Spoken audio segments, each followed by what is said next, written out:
Good Morning Business, la matinale de l'économie.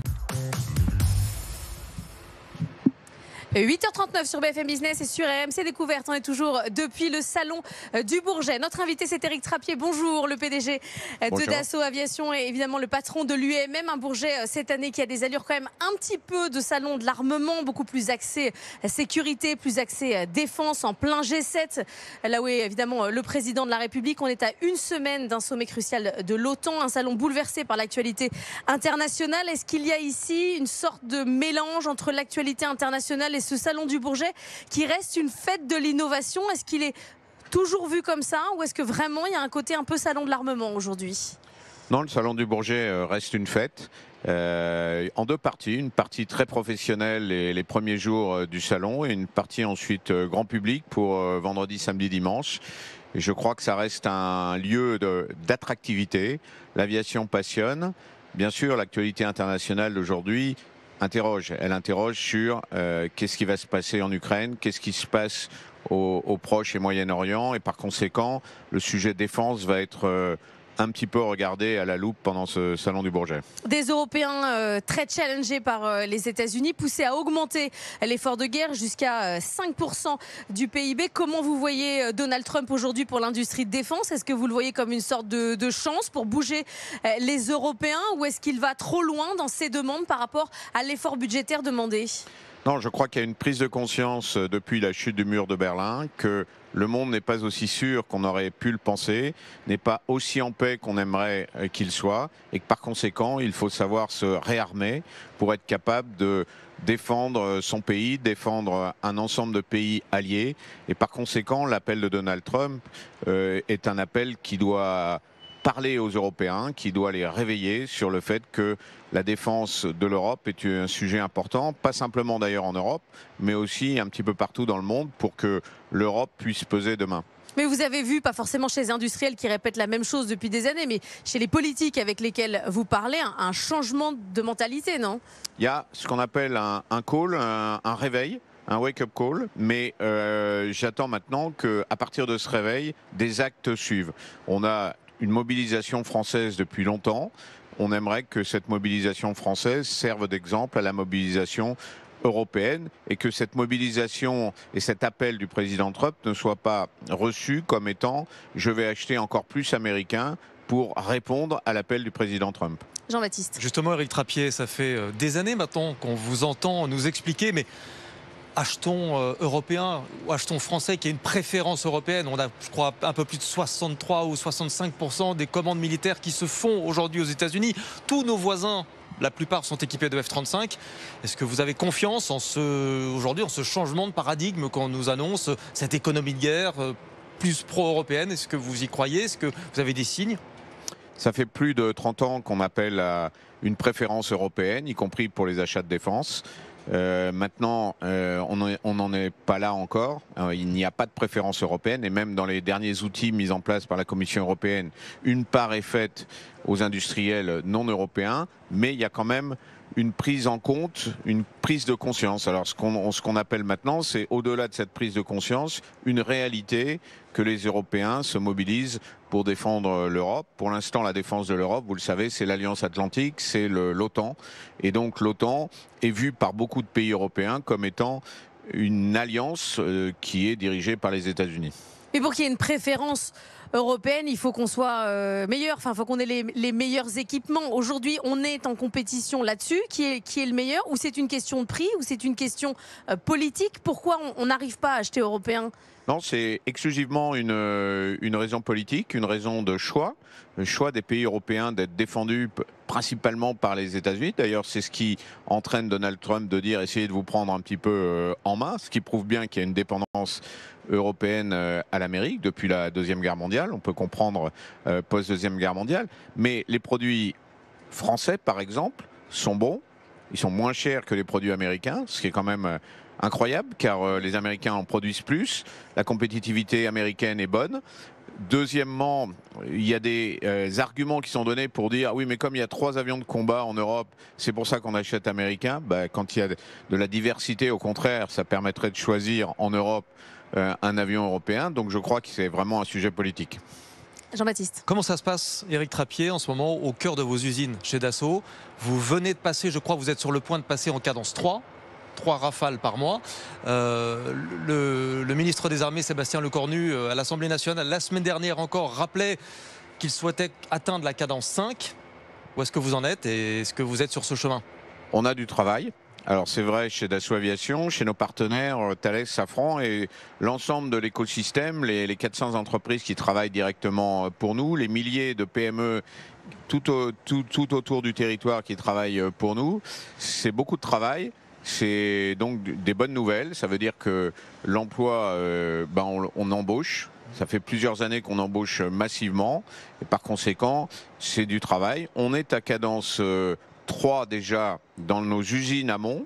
On est en train de passer à cadence 3 pour ce qu'on appelle l'assemblage final, le mécano final à Mérignac. On va passer à cadence 4 dans les années qui viennent et j'étudie pour l'instant le passage à cadence 5 sous réserve qu'il y ait des contrats supplémentaires. Puisqu'on est sur le Rafale, il y a eu un avion qui a été perdu en Inde lors de la confrontation de début mai face au Pakistan. Quelle analyse il faut en faire? Est-ce que ça remet en cause le Rafale? Ça fait 20 ans qu'il existe. Est-ce qu'il est dépassé ou pas? Qu'est-ce qu'il faut comprendre de cet événement? Quand il y a une guerre ou un engagement militaire important, les pertes d'avions, de chars, malheureusement les pertes humaines aussi, peuvent arriver. Jamais dans l'histoire du monde, des combats, des conflits ne sont jugés ou jaugés par la réussite de la perte ou pas de la perte d'un avion. Donc les Indiens ont perdu des avions. Pour l'instant, on n'a pas d'informations très détaillées, mais certainement pas 3 Rafales comme l'ont explicité certains sites qui veulent utiliser à mauvaise escient cette information. Donc les Indiens, eux, ont dit qu'ils avaient réussi leur mission. C'est ça l'important, c'est de réussir la mission. Et on verra par exemple au Proche-Orient, s'il y a 0 avion abattu, s'il y a 0 drone abattu, mais non, il y a des avions abattus. Et peut-être que côté pakistanais, il y a eu aussi des avions abattus. Sur la question de l'économie de guerre, vous disiez beaucoup de déclaratifs, pas beaucoup de commandes. On avait certains industriels, dont sur ce plateau, mais aussi Merwan Laoud, qui disait aujourd'hui la commande publique, elle n'est pas là. C'est-à-dire qu'on a des déclarations d'intention, mais concrètement, on ne voit pas la commande arriver. Où est-ce qu'on en est selon vous? Écoutez, on attend ce salon du Bourget pour que un certain nombre d'annonces puissent être faites. Ce qui est certain, c'est que l'instabilité politique française qui a conduit au fait qu'un gouvernement a été difficile à mettre en place, donc le budget a été difficile à mettre en place, a décalé de beaucoup les commandes qui étaient prévues dans cette première partie de l'année. On espère que ce rattrapage puisse se faire sous réserve, bien sûr, de cette stabilité politique. Toujours Éric Trappier, dans le cadre de cette économie de guerre, on assiste en France et en Europe à un rapprochement entre les industries de la défense et le modèle automobile, l'industrie automobile. Il y a Rheinmetall en Allemagne qui acquiert justement des usines automobiles. On a MBDA qui nous annonce qu'il va se rapprocher d'un constructeur automobile pour produire plus vite. Comment vous regardez ce mouvement de fond ? Je crois que c'est une bonne chose. Vous savez que malheureusement l'industrie automobile française et européenne est en déclin du fait de la compétition forte de la Chine. Et donc que certaines industries et industriels en France, par exemple, des PME, des entreprises à taille intermédiaire, puissent se recentrer sur la défense, ça me paraît être une très bonne chose, particulièrement à l'Est et au centre de la France, où l'automobile était présente. Est-ce qu'on peut imaginer un jour que Dassault se rapproche dans un futur lointain d'une usine, d'un constructeur automobile pour pouvoir produire certaines pièces à cadence élevée ou... Non, je crois pas. L'industrie automobile et l'industrie terrestre, c'est quand même des choses qui roulent. Donc, c'est du matériel roulant. Nous, on vole, c'est pas tout à fait pareil. Par contre, nous avons certains de nos sous-traitants, déjà, qui sont à la fois dans l'automobile et dans l'aéronautique. Et ça, c'est un bon modèle, ce qui fait que quand l'automobile baisse, on peut réaugmenter un peu l'aéronautique. C'est plutôt ça le modèle pour les petites et les entreprises de taille moyenne, de diversifier leurs activités, voire de se regrouper pour être plus forte vis-à-vis des sautes du marché. Mais c'est si compliqué que ça, parce que Renault va fabriquer des drones. Les drones, ça vole, a priori. Donc je ne les ai pas encore vus voler. D'accord. On ne croit que ce qu'on voit. Vous avez raison. Autre défi, travailler évidemment entre Européens, c'est très compliqué. L'exemple le plus marquant, c'est le SCAF. 14 poids lourds industriels, 130 sous-traitants, 3000 personnes à faire travailler ensemble. C'est toujours trop compliqué ou ça se simplifie ? Non, je pense que le fait que potentiellement beaucoup de sociétés puissent travailler ensemble, beaucoup de salariés s'engagent et que l'Europe s'engage dans le développement d'un programme européen, c'est une bonne chose. Ce que je mets en défaut, c'est la gouvernance. Pour avoir un grand projet industriel compétitif et performant, parce qu'on fait des armements, on ne fait pas simplement des gadgets. Donc il faut une gouvernance solide. La gouvernance solide, c'est un vrai maître d'ouvrage, c'est-à-dire un décideur au niveau des États unique, et un vrai maître d'œuvre industriel, un architecte, comme on dit, qui ait la liberté de choisir ses sous-traitants pour l'efficacité. Il faut un chef, quoi, c'est ça que vous dites? Oui, il faut un chef. Oui. Pour cheffer, quoi. On est bien d'accord. On est bien d'accord, c'est ça. Et ce chef doit être choisi sur la compétence, comme d'ailleurs l'ensemble des industriels qui doivent participer doivent être choisis sur la compétence. Il y a du retour géographique, c'est normal, parce que les pays mettent de l'argent, mais quand les pays européens achètent du F-35, je ne suis pas sûr que l'argent qu'ils mettent dans le F-35 ait un retour industriel, loin s'en faut. Quand vous achetez plus cher un F-35 qu'un Rafale ou un Eurofighter, vous ne faites pas des contreparties industrielles à la hauteur de votre achat. Donc pourquoi être plus dur avec les Européens, c'est-à-dire avec vous-même, qu'avec des achats américains? On revient à ce qu'on disait tout à l'heure. Il y a une véritable préférence américaine en Europe, en tout cas jusqu'à aujourd'hui. Autre sujet sur lequel Donald Trump bouleverse le secteur, c'est la décarbonation. Il y a 2 ans sur ce plateau, vous nous aviez dit, les SAF, j'y crois, notamment parce que les Américains vont s'y mettre à fond et que du coup les prix vont baisser. Est-ce que vous croyez toujours que les Américains vont accélérer sur les SAF, ou là clairement ils passent un peu leur tour? Moi je crois plus aux Américains et à la décarbonation, Trump ou pas Trump, qu'aux Européens.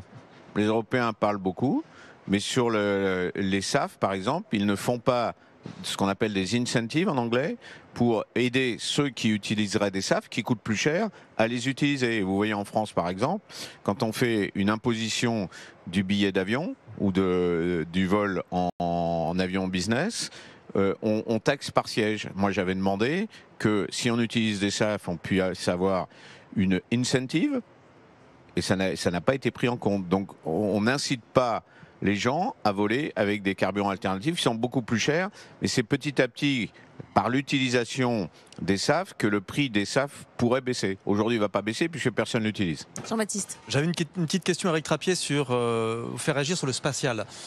Sébastien Lecornu, encore lui, la semaine dernière à l'Assemblée nationale, expliquait, tout le monde le sait, mais qu'on avait une militarisation de l'espace en cours. Il est allé plus loin en disant qu'il observait même, chez certains États, une nucléarisation en cours. Est-ce que vous estimez, parce que le spatial est évidemment fondamental pour la défense terrestre et aérienne, est-ce que vous estimez qu'on a suffisamment pris en compte aujourd'hui ces difficultés à venir dans le spatial? Tout ça, Eric, en 1 minute. Non, car aujourd'hui, nous avons un progrès très fort en Chine. Les Chinois ont beaucoup progressé dans l'espace, comme les Russes. Les Américains sont donc en train de mettre beaucoup d'argent pour reconquérir l'espace, et les Européens sont un peu à la traîne.